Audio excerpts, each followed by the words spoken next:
chers passionnés de Liberté Télévision RB et chers passionnés de Délivrance Télévision, et bienvenue à cette belle émission qui révèle les passés, les présents ainsi que le futur de tous les serviteurs de Dieu. Et longo na Mama Francine, Lobota na Papa Richard Balanga, Leloto Meme Libino, un pasteur. Il prêche bien et il parle bien aussi. Je vous présente. Bonjour pasteur. Bonjour maman. Comment allez-vous? Je vais très bien par la grâce de Dieu, merci. Et c'est makasi pour na biso ya koyamba bino lelo na plateau na biso. Et c'est nous yangai ya uzana kati ya plateau yo, c'est nous makasi yangai ndemama. Ok pasteur, bandeko bazota la biso, baomi tuna c'est que le pasteur a évolué à Kawapi, ce qui beaucoup qui pour se présenter, bandeko baye babino. Merci beaucoup. Je suis le pasteur Moïse Mbangu Nzombo. Je suis parmi Bana, Oyo Papa Waloazo Kamba. Je suis l'un des pasteurs de la grande communauté Église Péniel na Awa na Limité, na Église Mère. Ok. Merci beaucoup pasteur Moïse. C'est ngweza makasi ya koyamba bino na plateau na biso. Pasteur Moïse, tunga kitoyeba moi histoire ya mukie ya bino parce que émission na biso eza ton parcours toujours le bela li solo ya vie ya bateau avant Jésus makambo nini yo bozalaki nango bienvenue bozalaki na bino bozalaki nango yambo nanu ya koyamba Yesu. Gloire à Dieu. Naza vraiment en fait je bénis Dieu parce que Naza parmi Banonzamba Salangolo, dans le cas vraiment la vie qui paye, hein, malheureusement. Nakola plus la vie chrétienne parce que maman et papa, bazalaki ba kambi na kati église Nzambe Malam à l'époque il y a Itinabala et du coup na âge de moi na vraiment na moi na je crois que ba assemblée na Nzambe Malam ba yebi malaika. Église chorale à Balamiki, donc dans les cas de chorale à Balamiki, la collabon la vie chrétienne, na zoa temps vraiment tia ou ça temps qui nous pagano, qui la païen, na ebi à monter donc kokola nanga vie nanga tout na kola la vie chrétienne. Ok, merci beaucoup pasteur Moïse. Merci. Ok, tungi toyeba Moïse pe na Bible va lobela kaye, le nom Moïse veut dire quoi? D'accord, merci. On m'appelle Mbangu. Mbangu est à Kombo Alipassa. À Bandundu. Mbangu na Kanene. Alors, je grandissais na Kombo à Mbangu. Et du coup, na âge de 10 ans, maman leki na biso ali na nda kotala biso. Tanga moninga ayisi maman na biso. Moi no il faut obenga kaye Moïse. Obenga ke Moïse parce que yenda za Moïse ya famille. Aza Moïse a famille et na âge à 8 ans donc na âge à 8 ans né na comment na combo ya Moïse il a dit prophétique et puis un jour na église place de Sambela na âge à 11 ans 12 ans il y avait une sœur nous avons visité qui est ma casse na molimo a nous prophétiser pendant batu nyonso et c'est la première personne na âge à 12 ans, nous avons prophétisé pour nous que yo un grand serviteur de Dieu. Comme aux hommes, comme à Moïse, c'est ça comme mot prophétique et tu seras un grand sauveur, un grand libérateur de ma famille belle. Ok, merci beaucoup. Prophète Moïse, tu me dis toyeba et comme la kibino ndenge nini koyamba Jésus parce que le loboza prophète, bobotama prophète te. Donc bokomi prophète ndé na mikolo. Est-ce que boko bete la biso moi résumé il y a parcours wana ndenge nini bokomi lelo bazobenga bino prophète Moïse. Gloire à Dieu. Nina lobi awa ma mère que son âme repose en paix. Et papa zalaki ancien de l'église et maman zalaki donateur na kati église Nzambe Malamu. Et Bano me mabiso en Manzambe et du coup je me suis donné na ajamuki na la chorale là-bas na chorale ya Nzambe Malamu na nous évoluer wana tanazo évoluer ba moni ke nazo sala nzambe bien ba opesa ba grade et ti la ko pe mokambi na kati kodim na ko mokambi c'est là on ko évoluer bongo.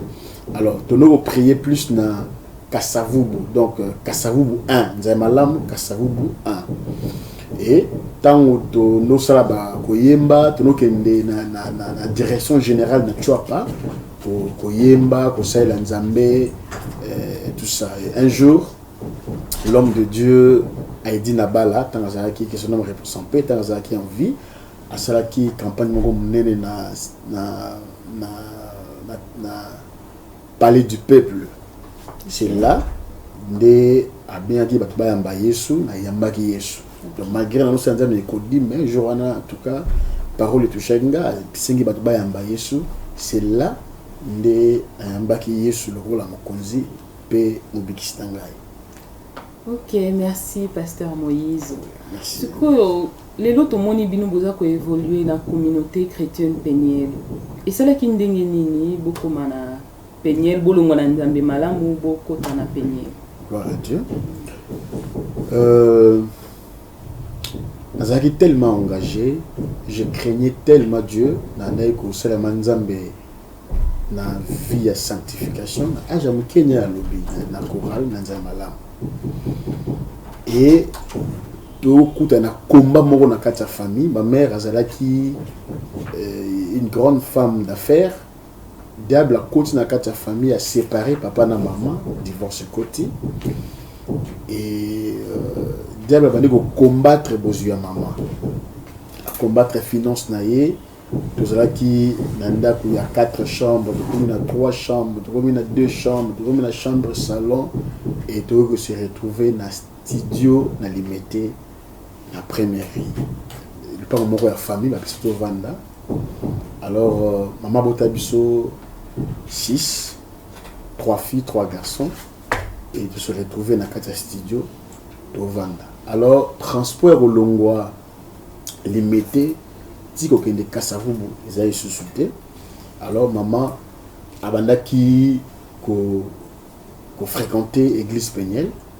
Okay. Et moi distance wana sala ki ko longwa limité ko ya Kasavubu prière. Alors nano ki sous prière té. Alors vu des prières kitaki nano semble la suscité et du coup na ko sala qui camadéri na ba païen. Kotambana ba païen koliana bango et c'est là ni na bani koye kolane ba melara masanga kubunda donc na kola vana vieux ante mais na okute na ce qu'on a vu wana et ma mère pleurait. Okay. Asabatu ça c'est pas mon fils anego banga nzambe mais tala via comme début de commis awa et maman a biso écoutana un frère de l'église. Il était un berger, okay. À Pinzeza, aux États-Unis, dans le okay. D'accord. Aïssi Bangabi, Nana Mwana Ngai, Alo Sela Nzambe Makasi, Alo Banga Nzambe, mais depuis de comme elle mettait à vie de prière Kiti, à comme autant Banaba païen, autant Banaba bateau vraiment Banga Nzambe te. Sui Bro Denga, Bokendebo, Salake, Azongela Nzambe. Et Papa Nzeza, Bandoya, Kolebisa Biso, tout ça, la prière. Et na lève matin na Viwana, du coup, Dieu m'a parlé la nuit, parce que maman nous la tête, chaque jour nous la Moïse, Moïse, on a la vie de prière, Moïse, na la wana, na mona maman zolela. Bon, na ça na c'est plus na zone église. Toi tu pries au na prière awa, na Peniel, ce que pour parole les a bien prier ça bien. On s'est pris na la prière. Et dans la commis effectivement côté vraiment il y avait la parole, il y avait la prière, mais ils étaient quittés du coup la côté mobimba na kati église Peniel. Donc mardi, vendredi, dimanche, on a culte, et c'est ça na kotaki l'église Peniel Bongo. OK, merci beaucoup Pasteur Moïse. Ce que donc toko ndenge père spirituel na bino siko eza nani parce que bobandaki na nzambe malamu après boye bokoti na communauté Peniel tongi toye ba père spirituel na bino. La radio c'est très important. Oui. question nayo. En fait, quand je prenais dans ma lame, nazali vraiment l'écolo, nazali vraiment la profondeur de la mozindo terre. Ok. Dans le côté péniel, la personne où il y a Pessinga baptême, c'est l'apôtre Walo, Tinga Malachi. Donc vous voyez que nous avons prié sans baptême. Okay. Alors, il y a un enseignement, à Pessinga baptême, à Pessinga les affaires musulmanes. Donc, question à répondre, mon père spirituel, c'est l'apôtre Walo Tinga Malachi. Okay. Parce que à l'époque, nous avons pasteur, à l'époque, nous avons théâtre, à l'époque, nous avons modéré. Donc, nous avons modéré na Peignel, nous avons théâtre na Peignel. Et la personne qui m'a donné le micro, c'est l'apôtre Walo. Donc, pour ce témoignage, un jour, dans l'église, première fois qu'on a modéré, ils allaient qui modérateur qui joue je ne sais pas si on révolte qui on va quitter. Alors, là, ils plus dans la matinale que modérer dans la matinale. Non, on avait intercession plutôt. Et c'était le vendredi. Alors, à l'époque, vendredi, ils avaient un culte phare. Batbando, tu as partout dans l'église, il y a culte à vendredi. Ils avaient un culte, délivrance, et nous, ça, pendant le culte. Et dans Tongo, culte à Tongo, il n'y avait pas le modérateur. Papa Gilles, le pasteur Gilles, a béni pasteur Olabiché, mais le modérateur a zaté, il a dit au sein de et le pasteur Olabiché, dans la Zawana, a dit Moutouté, Moutazate, pasteur Latounier, moi la mora, frère Moïse a Zawana, papa Zali, mais il y a modéré, a modéré. Et papa y a modéré, le frère Moïse. C'est là, le pasteur Olabiché, yo modéré. N'habité habit pasteur la modéré mata au modéré là t'as bien là type chemise à l'époque là il y a quatre permanence là tu chemise dans mati et dans modéra Johanna Dieu m'a utilisé puissamment et depuis ce jour-là il y a au côté de la liste de modération. Ok, d'accord. Témoignage Nabino vraiment. Oh là là, mingi baeba quitté pasteur Moïse. Ouais. Awutakawapi, tia komiawa, au fait, ça nous aide tous. Batbaye bapé histoire, il y a pasteur Moïse. Et ça n'a une beaucoup ma pasteur, parce que vous bêtez le sur histoire, on a bien donné vos modérants. C'est que beaucoup m'a raoté un dingue. Merci beaucoup. Eliboso, Nandaki Ekodel. Ok. Eli Balé, Nazoki grâce. Grâce pourquoi? Nanova nanda kwa pasteur Walo depuis Ngabwa. Ok. Ti na bakomi pigeon. Place nyonso pasteur Walo andola na andola. Sola l'église, de l'église. Nazalaki intercesseur, nazalaki chauffeur ya pasteur Walo, nazalaki chantre. Ok. Donc nous modéré tellement bien et première promotion il y a berger parce qu'à l'époque il y avait seulement 2 bergers dans l'église Peignel. Il y avait le berger Ndeza et le berger Lolo. On doit y avoir berger surtout les gars intercesseurs. Alors première fois commissaire berger première promotion, c'est-à-dire deuxième promotion, il y a berger des liste bimaki. Alors du coup, dans le cas c'est il y a liste bibi pasteur là comme berger. Alors c'est là qu'il a eu surpris Ngamoko na moni na berger. Alors nazaki na formation nazoki école formation pasteur no PCC ba butu du coup place tout à l'okende na soit grâce à okende matadi ya okende Goma il y a autant pour l'année l'église news invité j'étais là nazaki Simanae tout ça à nous manga partout. Alors ils ont dit formation on a nos appels donc c'est par la grâce de Dieu. Alors à nous ça là émission sous fallait les gars on a l'équision non yo qui le cas ça là tout ça sur baby si à bon sinon ça là tout ça et bandi ko pesa ma formation et ti côté malé petit par la grâce de Dieu ndé na bandi peut maîtriser côté un jour c'est ma mère qui m'a dit, non, le chauffeur, c'est le chauffeur qui m'avait dit, le chauffeur m'a dit, Kalazai nae, ous, on a fait une comboté, ous, il y a une oui, émission de la radio, parce que voilà, apprécié au marquage. Ah, il y a courage encore, na côte à son approfondi, na sur tout ça. Donc, c'était ça. Ok. D'accord, pasteur Moïse. Est-ce qu'on peut savoir cette différence entre pasteur et prophète? Donc, nous sommes des prophètes Moïse, pasteur. Donc, différence, soit la mingi ba maîtrise à ok. Pasteur, azo petre ba brebis. Ok. Pasteur. Or, prophète, azo pesa penser. Il y a Nzambe, voix ya Nzambe, Nzamba lobi boy. Alors, rôle ya pasteur, ezali que évangéliste a gagné ba âme libanda et na bango. Alors rôle ya pasteur eza ko petre ba brebis, hein, ko laisser ba brebis, ko sala ke ba brebis ba na bonne santé, ko préparer église, ko préparer ba brebis pour l'enlèvement. Alors prophète aza oyo ko pesa bino ba penser à Nzambe pona yo, Nzamba lingi nini pona yo, Nzamba azo reprocher yo nini, hein. Donc aza oyo azo mema la voix ya Nzambe ba penser à Nzambe, ainsi dit l'Éternel, azo mema ngo pa na bino. Donc prophète ezala la théo à tout kaka non, aza oyo azo mema la bino, ainsi dit l'Éternel. OK. Des hommes va prophète musus ba humo sala ba prophétie moko, je ne sais pas quoi, ba musu ba la télévision nga prophète bo benga nga bo sala bo.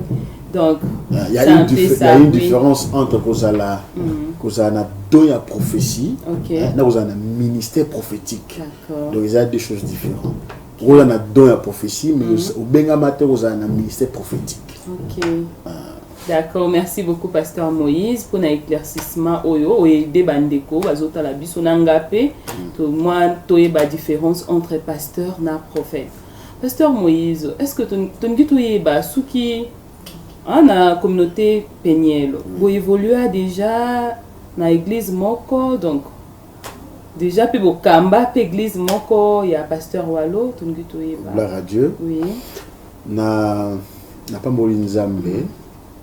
Grâce à ça, vraiment, vous allez pembeni l'ancien makolo ya papa Walo, c'est un papa pour moi. Okay. Je l'aime trop parce que tout est tellement musica et ils ont une école où à côté sanga. C'est-à-dire,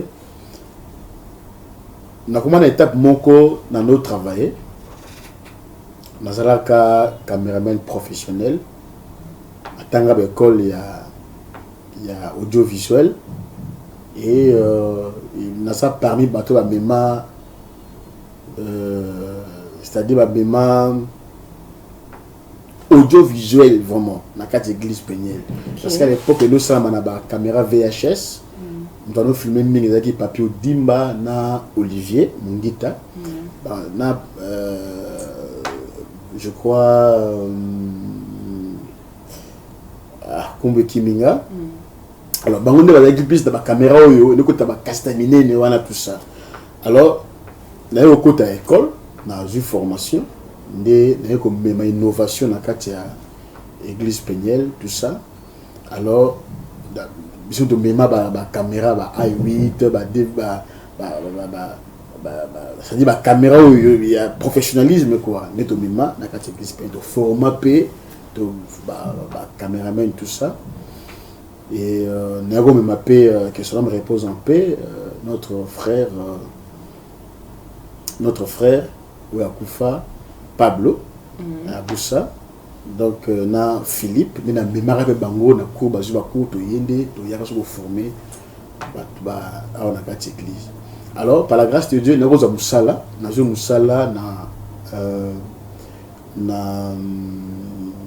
na Bracongo, voilà, na Bracongo. Nous avons travaillé comme caméraman professionnel, Bazoginga, na Moussala, pour filmer des concerts, tout ça. Alors, nous allons au bâtiment parce que j'étais serviteur dans l'église et puis nous avons filmé dans Moukili. Alors, le pasteur là, c'est pas la beauté, il m'a dit d'arrêter. Et puis de deux, nous avons Moussala, maman Blandine, au papa bengaka yo wa mungu nous travaille sous sukuna donc il y a 2 salaires. Alors papa katinga bi yo benga ma penser la nzambe benga maté pour na biloko wala. Alors faut servir Dieu. Dieu m'a parlé, il faut que les brasa ou que nous servir nzambe na Brazzaville. Et c'est là ndé nakendaki pour servir nzambe na Brazzaville. Je ne sais pas si nous avons pu témoignage à parcours dans la Brazzaville. Oui, parlez de votre parcours dans Brazzaville, les Gosungabi, Sopé, Toye, Bamarambo et les Kanaki. Gloire à Dieu. Il y a trop jeune, c'était dans 7e mois. Dans 2011. Pasteur Labenga, elle s'est dans 1 mois aux autres Brazzaville, où il servi Nzambe Kuna. Je dis, papa, tu es mon père, je suis prêt à Okende. Et dans Okende, on a 2 personnes qui sont bango. Tu communes à Brazza, tu es pasteur Walo, non, papa, tu communes à Brazza, tu es la wapi, tu es la wapi, tout ça.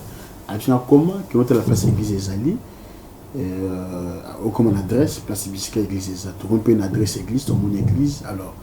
Et ça placement soit qui a mais 6 mois à 8 mois nous avons na wanati depuis ba pesa mon caution et bota matiti milaye to commis to moni place alors te bengi pasteur wala to bilo to commis to moni place église ezali bon to la wapi na rappeler bino et ezali 18h 19h 20h 21h 22h 23h azo rappeler bisoté.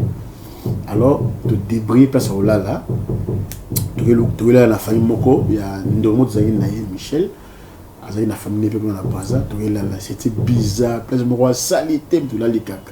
Le lendemain, tu es là, bon, tu es là à l'église, tu es bon, c'est l'église, tu es là à l'Ibanda, bon. Alors, il y a un plein air comme ça. Alors, la difficulté, tu es dans l'église, tu es là, ni Mbunda, ni Kiti, ni. Et le pasteur là pesanga les gars bitaka apesanga 22 bitaka moko ko na mai ne to banda sko église bongo to banda te ono na mbatu 2 personnes 3 personnes non to banda bongo ngai na 2 personnes au pasteur là pesanga biso 2 personnes ne to banda église bongo place où là les athées place où les athées on souffrait la dimension au sarangote. Alors, n'est parcours et ça les 2 personnes ont rien à bango. La signe pasteur la zone sabonki, bazonki, natkalinga moko. Alors, c'était difficile yangai yozanakata braza. Natia ba mauvais souvenir. Imaginez-vous dans la libanda, ce qui moule beti au poli na mbola. Et langa ozana drago finikate. Alors, ozolala ozobate non lobi na tonso na la muki na olia nini na melanine ozobate osana ni camarade na nindeko zana mutu moko sunga ote. Alors tu passes bâton difficile. Je bénis le Seigneur parce que moko ya bana zana bango Aïcha Ouategaka Aïcha Mbala, voilà. Elle est parmi bato basunga na Brazza vraiment. Et à l'époque, ils avaient un foyer dans Brazza. Ils avaient dit 2 jours l'été. Ah! Raisonner. Salut moi tout dans Ndaounae. Tu lui moi coco lié tout ça aux Oginda. Alors c'était difficile. Na passé à temps difficile. Ils avaient là vraiment au habiter non lobby. Na omela mai nini, na olia nini tout ça. Donc on ça 4 jours aux oliaté. Ils étaient parce que ça dit jeune non. Et le relais les athées. Alors, il faut tambola tongo zozonga pourquoi ok c'est l'évangélisation. Na kota na ba wenze ozokota na bandaku porte à porte côté évangile ba zo benga na yo. Alors Brazzaville les avoir biso waté mutazo ya évangile avec joie. On a son ok benga de bima vous savez yo jeune qui toko boye zo ça mamba soni boye tout ça. Alors c'était difficile pour moi. Alors batu nyos bando ya Brazzaville pasteur Gilles, pasteur Naoum, Dia Chrétienne, pasteur Alain, tout sur mon Katisi Brazza, ou à Yebanga Nakin, à Katisi Brazza, Taline na Komaki, mon leli. aleli batu tout bando ya kin ba sa pasteur walo zonsa Moïse na kina okufa na konda ki na bebaki donc so un jour na ko yamba des chrétiens na pasteur Alain ba ki ko tika mbongo poto futa le place tozo sa l'église loyer église tant ba ye na beach na zo yamba bango be ba kim se bilongi bando lela man bim ba o kobi boy alors ti ba sango komi ti ba pasteur walo Moïse kuna tout souffrir pendant ce temps je dormais toujours à l'extérieur. Toujours à l'extérieur pendant 3 ans et demi dans la Libanda et parce qu'on a traversé dans l'état la Moïse n'a pas attend à traverser maman moi c'est naïe maman esprit na pesi mbote maman c'est pas benga papa komi nga oui papa komi atuninga passer ngai na main libre après on a passé papa tu Moïse atuni azandeni passera même je tamboula esprit so moni Moïse on dit maté na maman c'est pas papa ici zonga zonga king et to comme hôtel parce que là poser la question na zonga so king na habité papa tika na travailler et ça musolo tindenga na kiti na suka alors dans notre travail maintenant ba douleur na zonyo comme na zaki vraiment na courage té alors c'est le jour là les pasteurs là et braza après verset moko singa Bible dit si nous souffrons avec lui nous régnerons aussi avec lui. Oui. Alors attaché na Nzambe salam sozo ken Nzambe ako kanisela yo. OK. Alors parole wana ni lataki ngai na komaki courageux malgré 5 personnes liboso na ngai nazo c'est comme si 10 000 personnes baza liboso na ngai. Et c'est là pesenga courage ndema nyoso et il s'éclater. Alors par là je veux dire quoi? Na ba bazo bâtir l'église, na ba bazo passer ba temps difficile. OK. Na vie est une école hein au mokili et pesa biso, c'est-à-dire école ya monde. Par exemple ba théologie, les écoles au monde et bon ça pour na biso lega. Mais eza aussi na école ya Nzambe eza ona lekaki eza école ya Nzambe c'est là de forjanga et pesanga makasi et pesanga expérience et ça là vraiment que na comme dur na comme vraiment stable na vie chrétien parce que c'est là qui école au Nzambe kotek ngai donc école ya batu ezali école pe ya Nzambe ezali mais la Bible dit celui qui persévérera jusqu'à la fin sera sauvé. Et n'a pas mauvais souvenir un jour parce que bilamba nga rolata ano bombango na toilette. Alors église a dit poulele. Je dormais à l'extérieur comme ça en plein air ciel ouvert. Un jour moule beta butu na vana ka na kit na pola moule yeshi la 7 heures.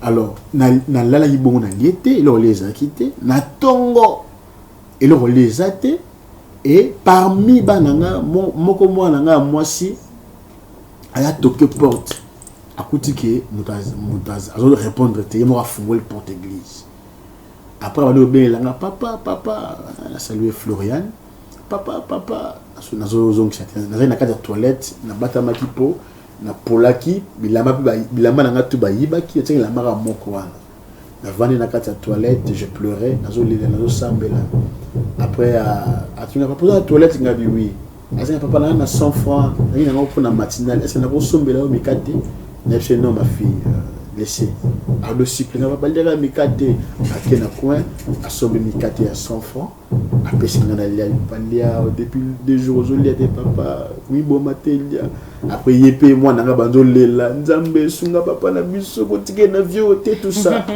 et na butu pour na sukisa na butu ta na fa na zo prier na bana nga bibale wana to sambela mbule bandi sous banzo pola je pleurais na quoi na poto na sina zo lela Seigneur juste que ça quand on bisanga na situation est-ce que c'est un péché de bâtir l'église et c'est là de la qu'il voit Saint-Esprit à Singabi ngane mutuna lingyo kende banzeli okota chemin oyo oleka na parcours oyo parce que kozali pamboli mpo na yo abisinga abi kobanda lelo prière na yo nyonso onosala eza un impact même bato nyonso ono déclaré likolo na bango banomona ba résultat positif. C'est moi Dieu qui a permis oleka na parcours oyo oleka na chemin oyo et c'est là même que me déclencha qui ceux qui nous ont prié pour na bato miracle les salama et dans un clin d'œil église pour faire mati et ma miracle les bateaux salama nanga bon on dit maté tout ça et c'est là l'église de Mata aujourd'hui l'église de Tongamba Kitoko parmi les belles églises la Braza faisant par église Peignel Peignel Braza ils ont parmi et puis ils ont sous un moroté comme 2 3 4 églises. D'accord, et on va l'oublier la patience avec Dieu ça paye hein. Ça paye toujours. OK, d'accord pasteur Moïse. Pasteur Moïse, est-ce que vous avez namate ya moko obote ya ekota bino moko vous avez ngoti lelo boko partager na bato bazolanda biso donc moi résumé moko je m'amuki oui parmi bamate ya oyo ngamoko nazala bouleversé ça là qui sur l'amour de Dieu. OK. Na otaka bangenge ngomba parce que à chaque fois na notre traversée qui na mati ngomba après na kiti na otangomba ya mangengenge nzamba pesanga mate sur l'amour de Dieu. Et tant on a quitté, c'était grave. Tant on a quitté Mangengenge, on a traversé na Kebraza. Le dimanche, tant on a zoté à Maté à Wana, même Ngamoko n'a qui touché. En tout cas, ils ont qui fort. Imaginez-vous, pendant qu'ils n'a zoté, les gens pleuraient, les gens tombaient.